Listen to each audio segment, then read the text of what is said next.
On the 21st of February, 1972, the leader of the free world touches down in the most populous communist state for a meeting of titans from opposing ideologies. Richard Nixon makes history by becoming the first sitting US president to visit mainland China, opening diplomatic talks with Chairman Mao. The international media is awash with news and imagery of the visit, significant not only for global politics, but also for the peek behind the bamboo curtain. The insights offered by the protocol and pageantry of the visit fascinate a worldwide audience.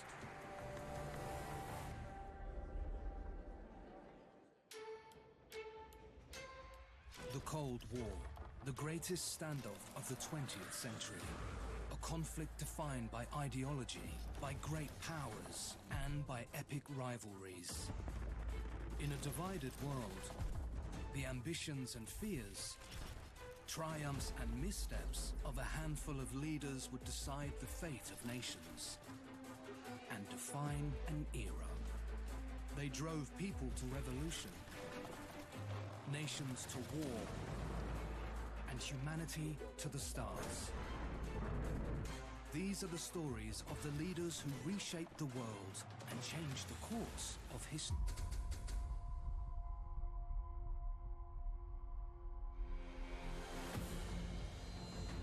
(1969). As the Cold War approaches the end of its third decade, the ideological front line between the Communist East and the Democratic West is shifting.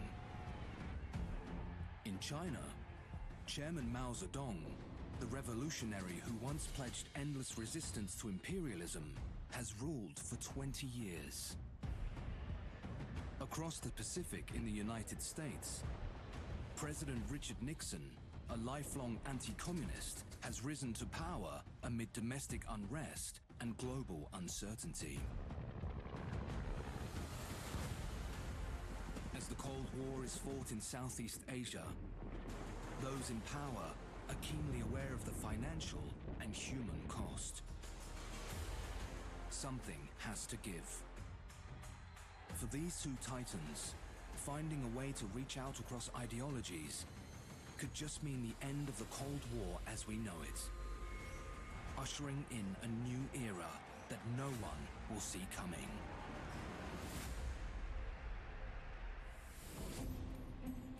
Mao Zedong was a rebel from his early days. At the age of 18, he enlisted in a revolutionary army fighting against the Qing dynasty. He ascended the ranks to become the leader of the Chinese Communist Party and an all-powerful statesman. When Mao's forces defeated Chiang Kai-shek's Chinese nationalist government in 1949, China was looking for a new start.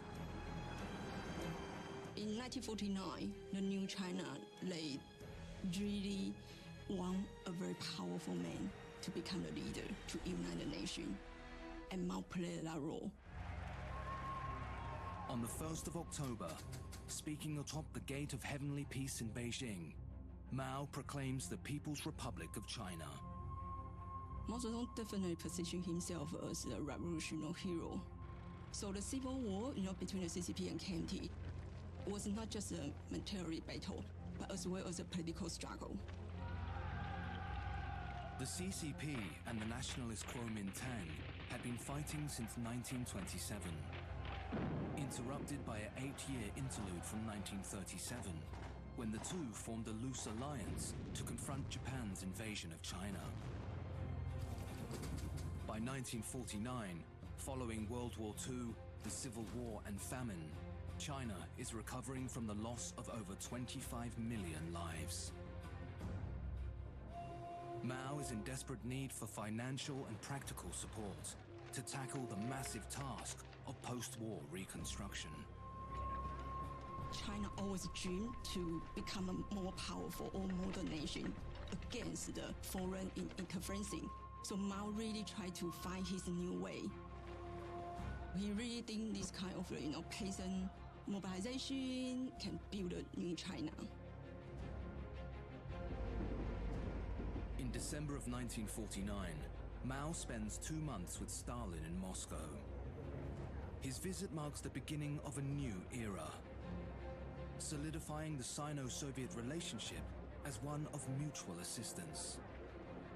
Mao hitches his wagon firmly to the Soviet Union through mentorship, partnership, and friendship, getting what he needs to take China into the future. While Mao is busy cementing his relationship with Stalin in a meeting of dangerous men in Moscow, a young Richard Nixon has political aspirations of his own. Well, Nixon made a name for himself after World War II as one of the young veterans who came home and was a rabid anti-communist. Nixon also believed there were too many left-wing elite Americans who were sympathetic to communism.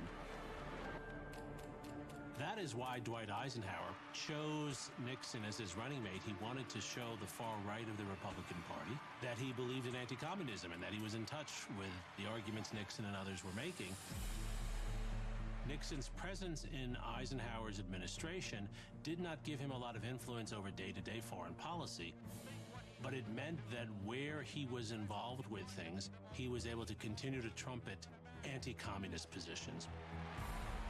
Despite serving 2 terms as Dwight Eisenhower's vice president from 1953 to 1961, Nixon is defeated in both his presidential run in 1960 and his pursuit of the California governorship in 1962. Nixon demonstrates considerable resilience by getting back on the horse repeatedly. His thick political skin serves him well in the next play for the presidency and beyond.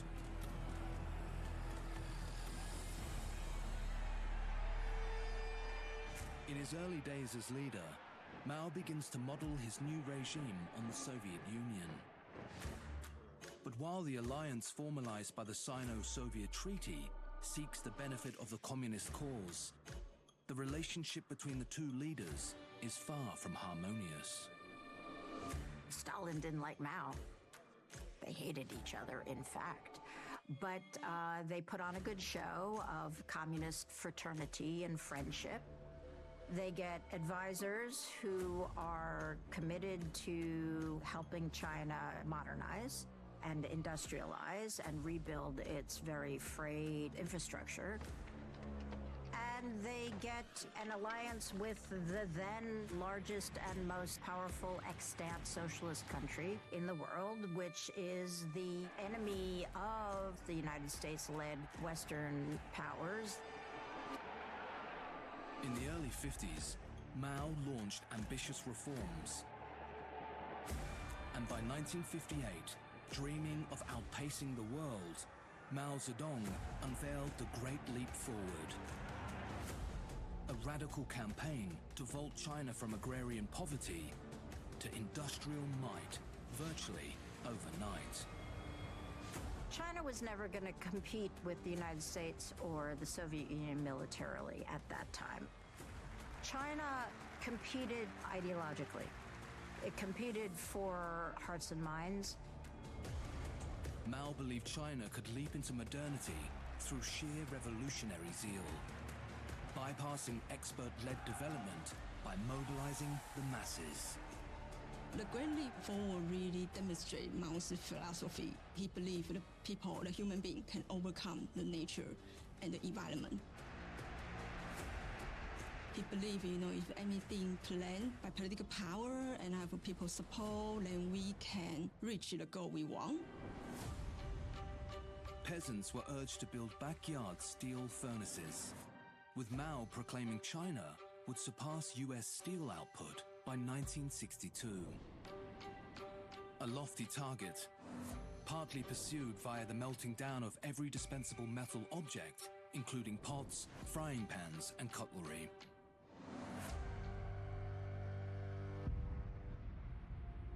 But the Great Leap Forward was a disaster. By 1960, bureaucratic mismanagement had dropped China into famine. Anywhere from 20 to 30 million perish, shattering the utopian promise of Mao's vision. The consequence was not, really transferring China to the socialist industry power. It caused the Great Famine.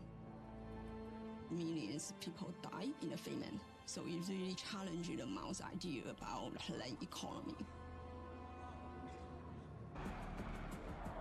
By the early 1960s, the friendship between China and the Soviet Union, established over 10 years earlier, begins to unravel. Less of a Soviet satellite and more of an independent nation with a firm leader who has ideas of his own. China is coming of age as a communist power. After Stalin died in 1953 and Nikita Khrushchev took power, differences in communist ideologies began to force the two nations apart. Cold War dynamics are evolving as a result. Mao at this point was the longest serving communist leader, where Khrushchev now was very new. So Mao was asserting his now seniority and his leadership of the communist world. Mao and Khrushchev did not get off on a good foot. By the early 60s, the Soviet Union had become extraordinarily belligerent towards China. China felt at this point pretty confident that it was able to go it alone. As the Soviet-Sino relationship begins to fall apart, Mao, whose authority had been badly hit by the disastrous Great Leap Forward, pursues more extreme progress and sees his Cultural Revolution as a means of transforming China from a socialist nation to a communist one. A true dictator, Mao takes a hard line when it comes to loyalty. His dictatorship also bears the classic hallmarks of brutal violence, misinformation, and suppression of his own people, while seemingly attracting huge numbers of so-called devoted followers. In an effort to eliminate all remnants of the past, Mao makes some bold and hasty moves in the name of revolution and progress.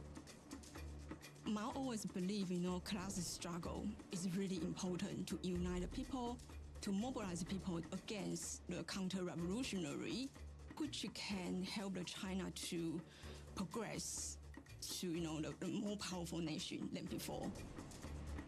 From 1966, Mao's efforts to purge China of capitalist and traditional values begins causing political and social chaos. Mao Zedong recognized that China still need the other political campaign to emphasize the class struggle, to strengthen his control, and also to identify who were the enemy for the party, which are intellectual, official, and even the normal people who disagree with Mao Zedong's philosophy or political ideology. For him, the real goal was to integrate social life in a way that abolished hierarchies, urban, rural, mental, manual. He wanted people to see the world differently. Mao encourages the masses to take part in the revolution.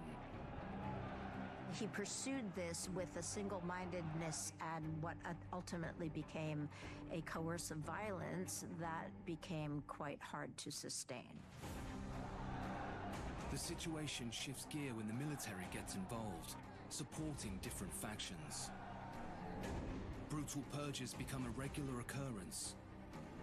Fear and violence become entrenched in Chinese society, and the economy is brought to its knees.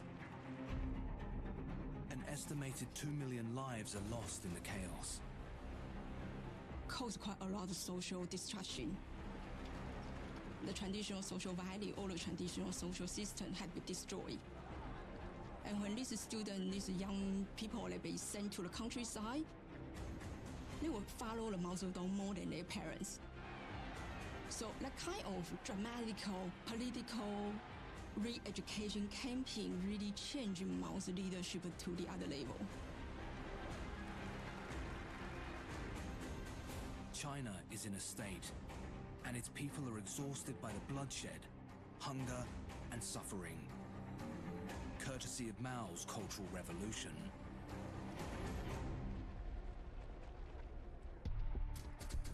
In January 1969, Richard Nixon is inaugurated as the 37th President of the United States. As Nixon takes the oath of office, the US is reeling from a turbulent decade. 3 high-profile assassinations have shaken the nation, while the civil rights movement surges. Abroad, Khrushchev is replaced by Brezhnev, and the US is stuck in a brutal war in Vietnam. It's into this climate that Nixon emerges on the national stage, signaling a new era of Cold War diplomacy. We cannot expect to make everyone our friend, but we can try to make no one our enemy. It is clear the adversaries of which he speaks are foreign powers with opposing ideologies. Nixon took office in 1969 at one of the most difficult times in the Cold War for the United States. The United States was coming off at this point half a decade of warfare in Vietnam, where things were getting worse by the day. Nixon had 3 priorities in American foreign policy when he came into office. First, he wanted to get the United States out of the Vietnam War without losing the Vietnam War. He wanted to show strength to the Soviet Union and bring that relationship to the point where he could limit what looked like Soviet growth and expansion. And then, perhaps most important, Nixon realized from his time in the mid-1960s forward that the United States needed to have a relationship with Communist China. The question is whether Nixon will follow through on this agenda. And if so, will he be able to succeed in pulling back the curtain, even a little, that shrouds the key communist players China and the Soviet Union?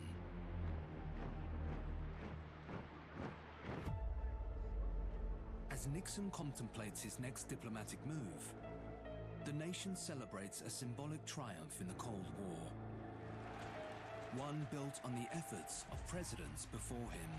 Ignition sequence starts.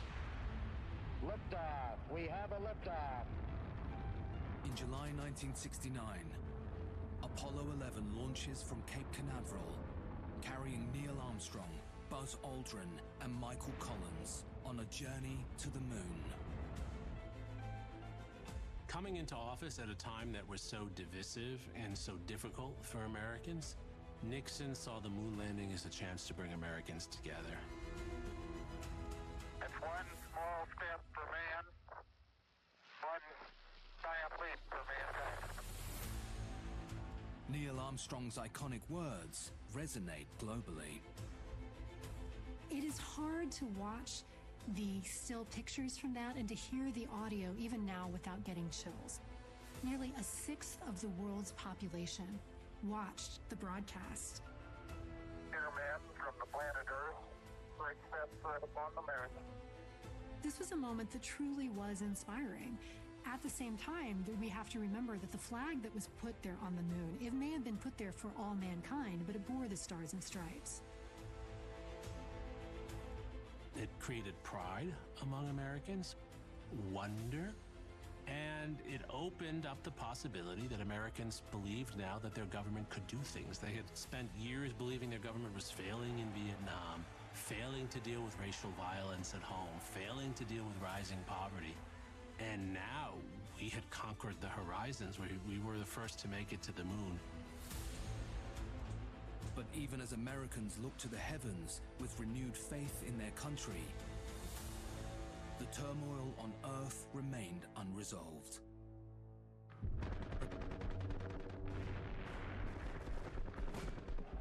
During his presidential campaign in 1968, Nixon had promised stability and an honorable peace in Vietnam, but notably without surrender. By 1969, Nixon has the opportunity to negotiate an end to the Vietnam War, but he is not satisfied with the progress of peace talks. Richard Nixon certainly talked a good game about reducing U.S. direct involvement in the Vietnam War. At the same time, Richard Nixon dramatically escalated the war. He secretly bombed Cambodia to try to find the Viet Cong strongholds there. He then invaded Cambodia in 1970 with U.S. troops. He supported an invasion of Laos.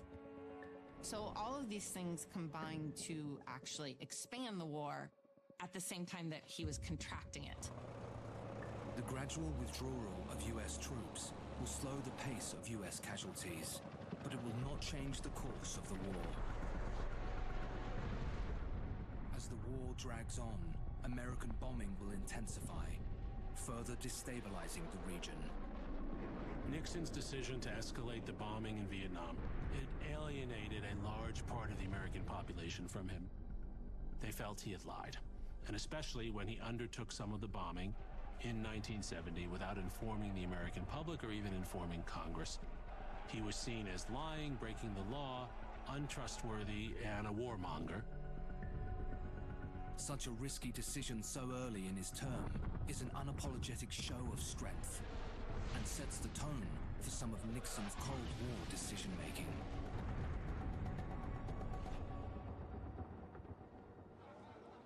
He is concerned with America's global predominance being usurped, a prospect he aims to avoid with his policy of détente, an easing of tensions.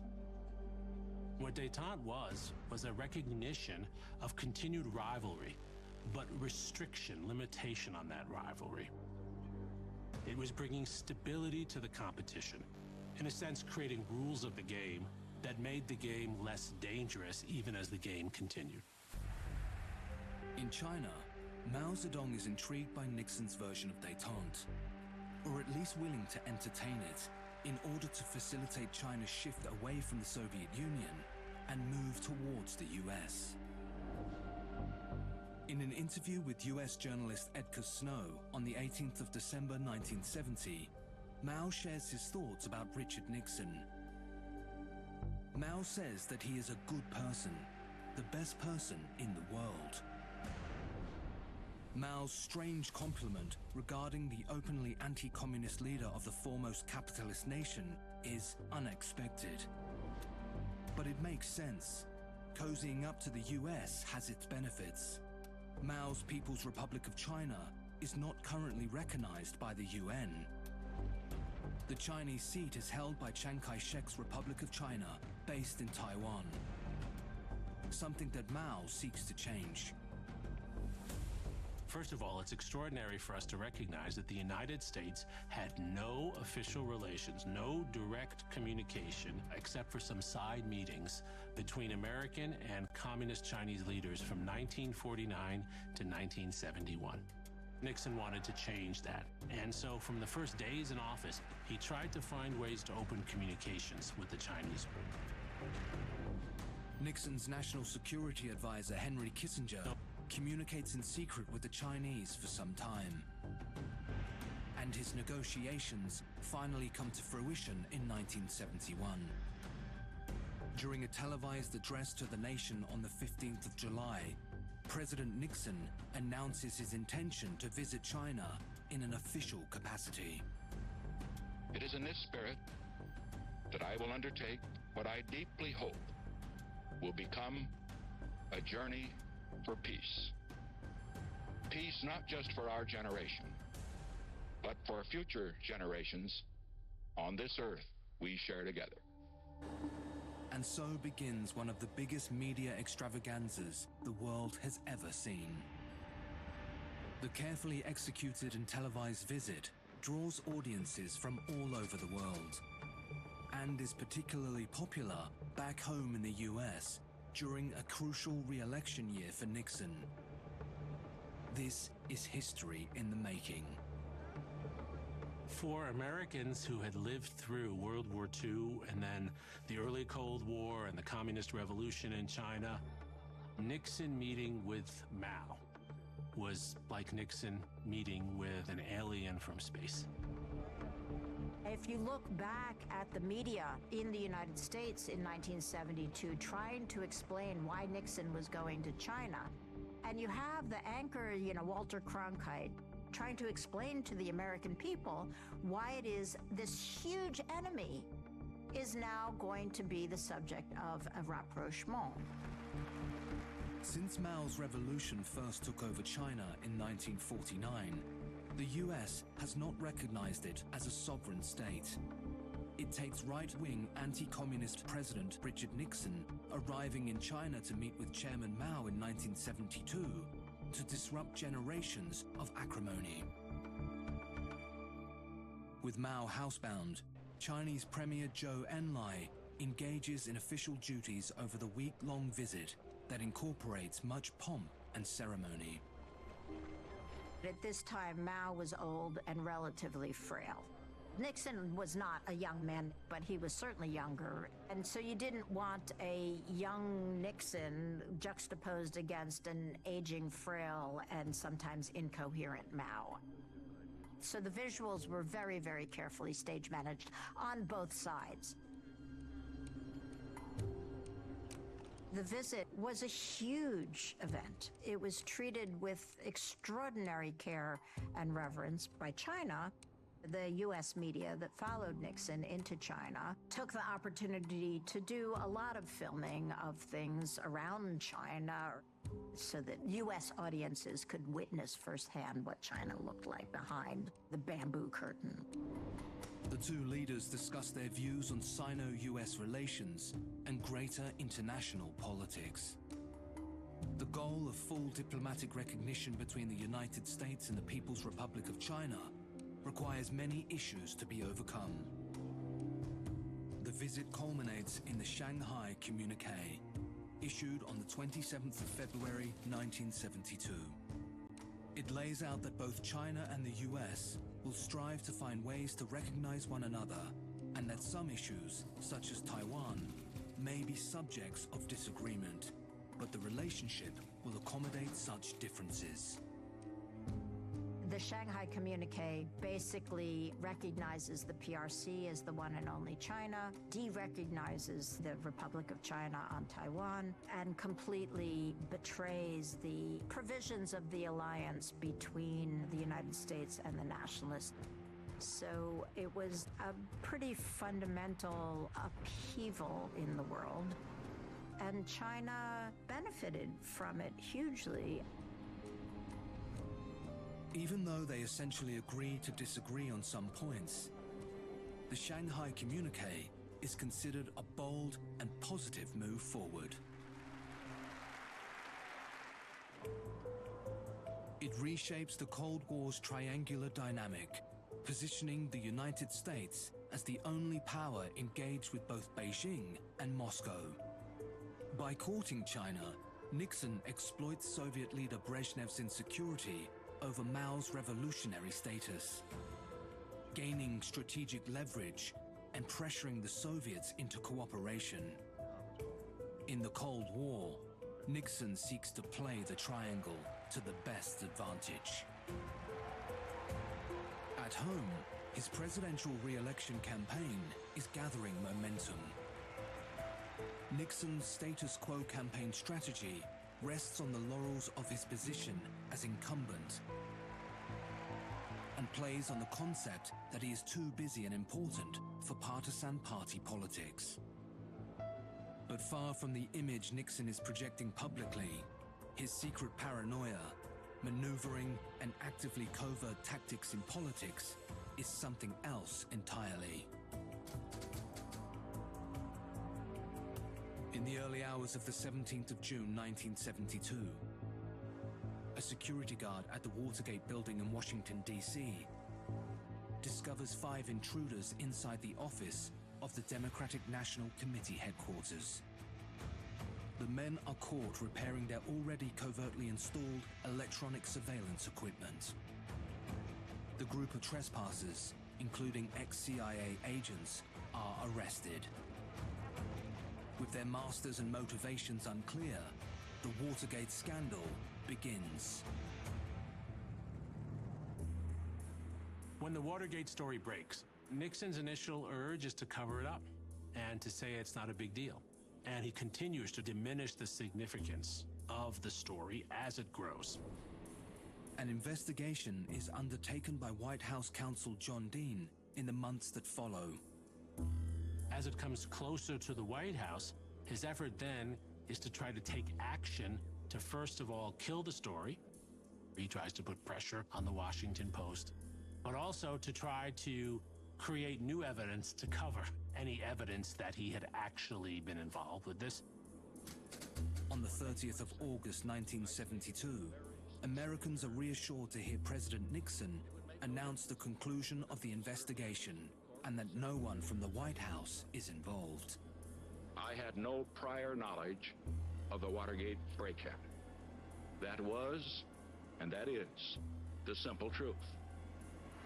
With the Watergate scandal seemingly behind him, Nixon can turn his attention to his re-election campaign in November.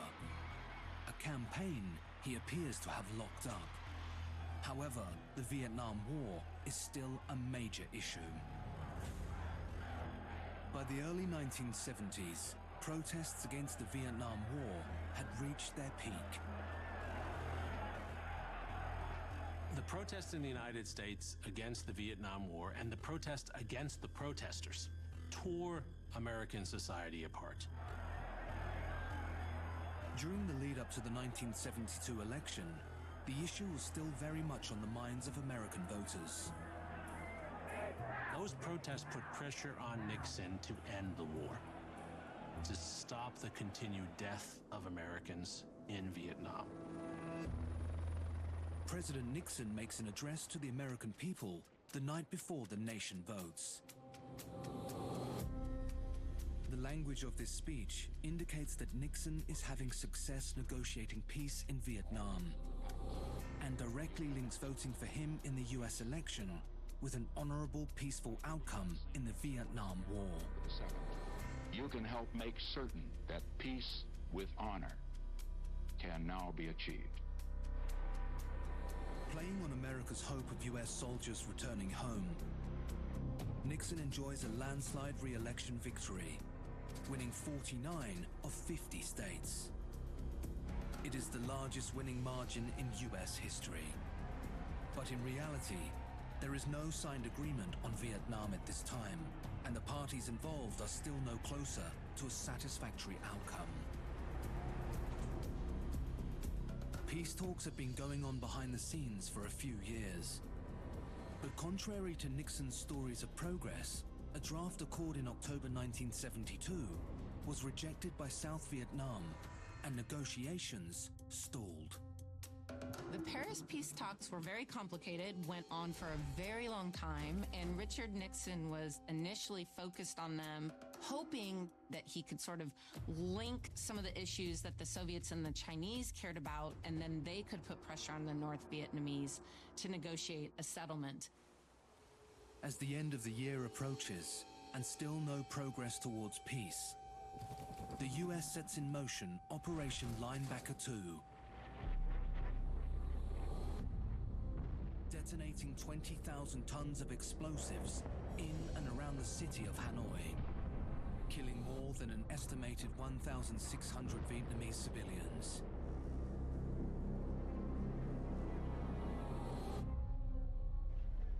After Nixon's violent bombing spree, peace negotiations resume, and an accord is signed on the 27th of January, 1973. The claim of peace with honor in Vietnam was a lie. There was no such thing. Nixon and Kissinger eventually signed a deal that was available to them 2 years earlier. So thousands of Americans and tens of thousands of Vietnamese died in the interim. Withdrawal of US troops begins, and by March 1973, all US combat units have left Vietnam. Though many military advisors and defense staff remain to support the South Vietnamese. With the signing of the Paris Accords and the withdrawal of combat troops from Vietnam, Nixon cynically claims to deliver on his promise of peace in Vietnam. In reality, fighting between North and South Vietnam would continue until April 1975.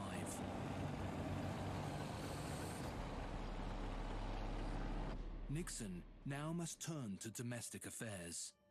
The Watergate trial. Beginning in January 1973, the trial brings with it convictions of burglary, bugging, and conspiracy that lead to more questions that chip away at the honesty of Nixon's internal investigation. As a result, a Senate committee set up to investigate Nixon's presidential campaign activities kicks off in February. In April, the White House issues a statement denying the president had prior knowledge of the Watergate break-in.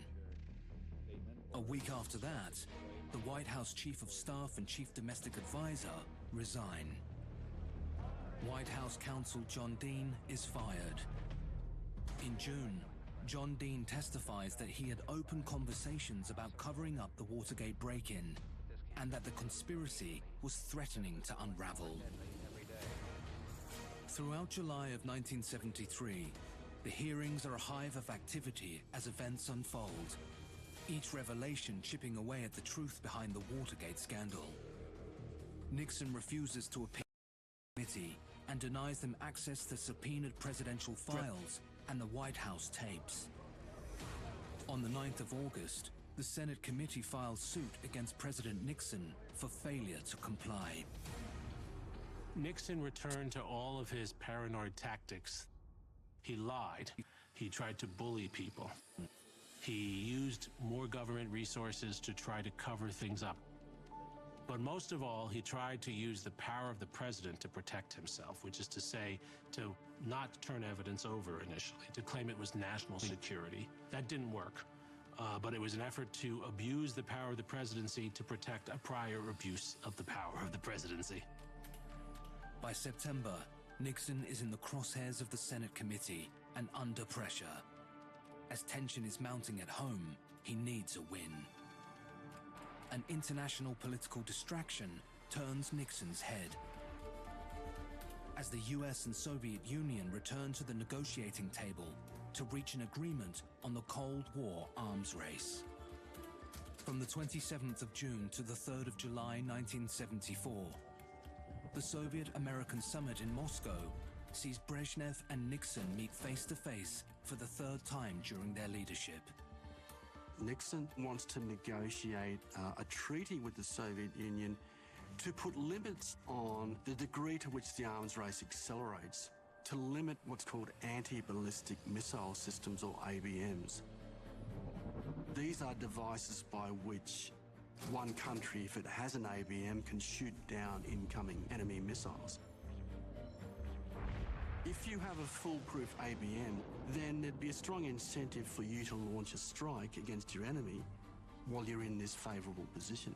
So ABMs were seen by some as kind of destabilising the system of deterrence, which had up till now kept a nuclear peace between the superpowers. The meeting exceeds expectations as the two Cold War titans reach an agreement on limiting the permitted number of ABM sites to one each. And they also agree to refrain from underground nuclear weapon testing over a certain yield from March 1976. A successful Moscow summit and the positive effect it has on US-Soviet relations marks a clear step forward. This could be a new era of the Cold War, as powers realign to leave the past behind and make way for change in the future. By 1974, Mao Zedong is 79 and his health is declining. To make matters worse, Chinese Premier Zhou Enlai is also seriously ill.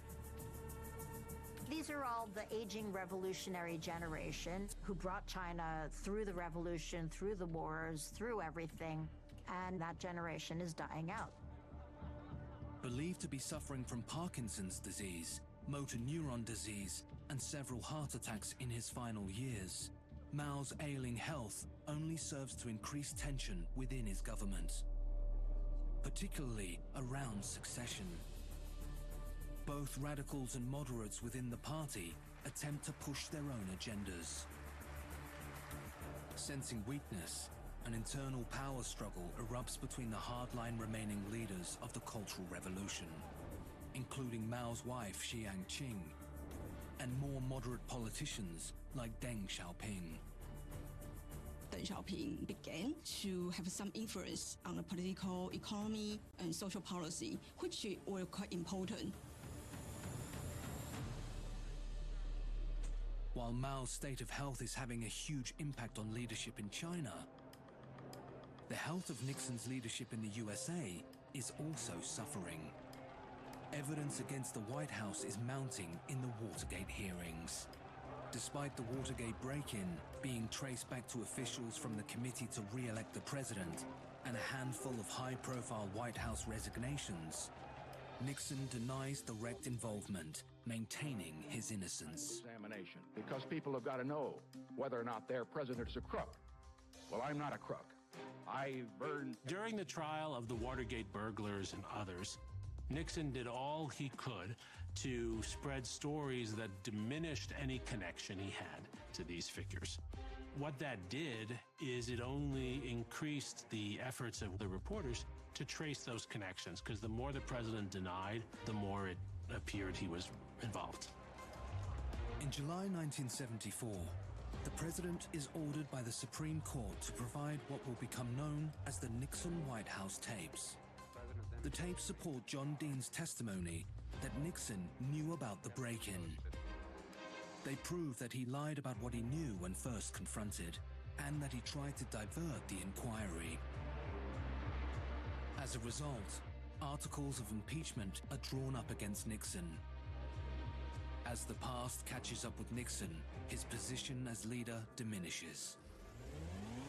The Watergate scandal slowly but surely sapped Nixon of the ability to be an effective foreign policy leader. What we see in the records is that a man who was very deeply engaged with foreign policy became less and less engaged as he became preoccupied with the evolving scandal and the future of his presidency at home. Facing almost certain impeachment, President Richard Nixon announces on the 8th of August 1974 his intention to resign the following day. I shall resign the presidency effective at noon tomorrow. Vice President Ford will be sworn in as president at that hour in this office. This is almost 2 years after first telling the American people that the White House was not involved in Watergate. Watergate was the top issue people thought of when they thought of Nixon. It was the largest presidential scandal to that time, and it is still the only time that a scandal has caused a president to resign. The corruption, the trickery, the law-breaking in the Nixon administration was front and center for how people thought about him in the last months of his presidency and then after he resigned. Nixon's presidency may have been defined by Watergate, but his foreign policies had an undeniable impact on the course of the Cold War. His work formed a crucial part of the Detente process, resulting in further negotiations and improvements in international relations, ultimately contributing to widespread political and social change in Europe and America.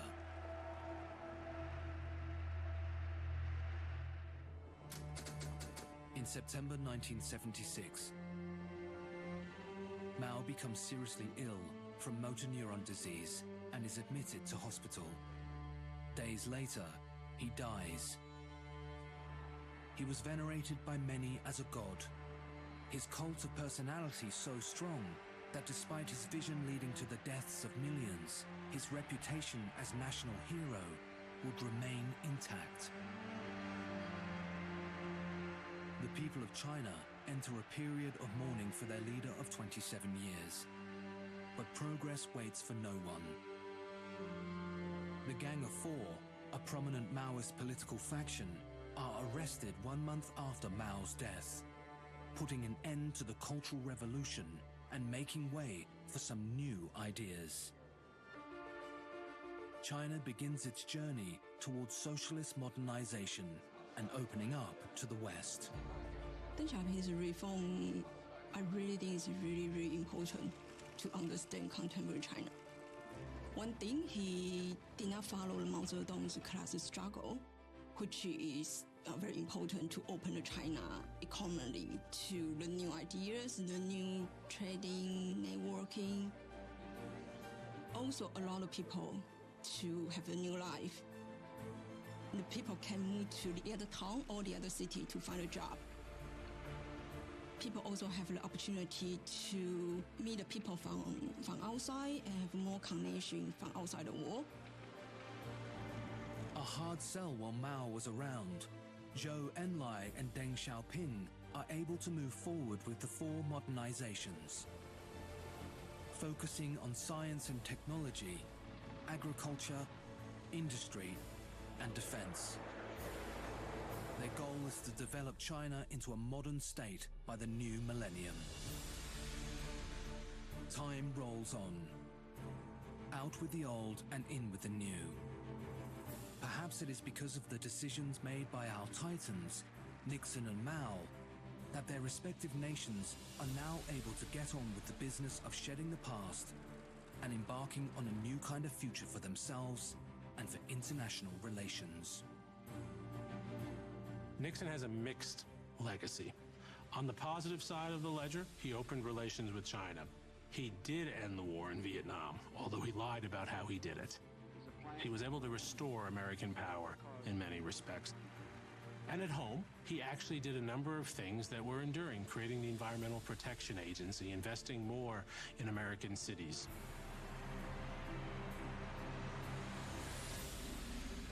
On the negative side of the ledger, his presidency was the beginning of a series of abusive acts of presidential power by men in that office. The use of presidential power and White House staff to do things to help the president and to harm accountability, to undermine other institutions, that's a use of presidential power the founders never expected. Nixon did it, and others have followed. While Nixon certainly made progress as a president, it is hard to see past the lies and criminal behavior. I had no prior knowledge of the Watergate break-in.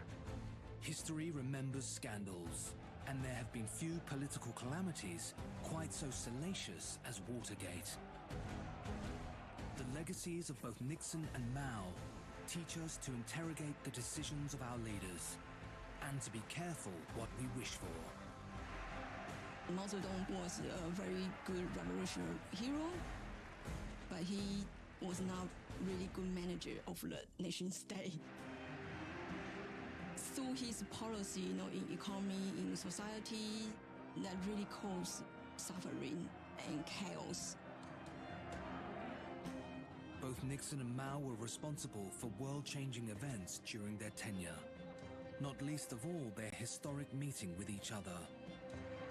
But part of their legacy must also be their departure from power. All of their actions, the good, the bad, and the ugly, laid the groundwork for what followed. Huge social and political change all over the world that could not have been achieved by these two personalities. Mao and Nixon were not equipped for the next part of history. They are the old. Make way for the new.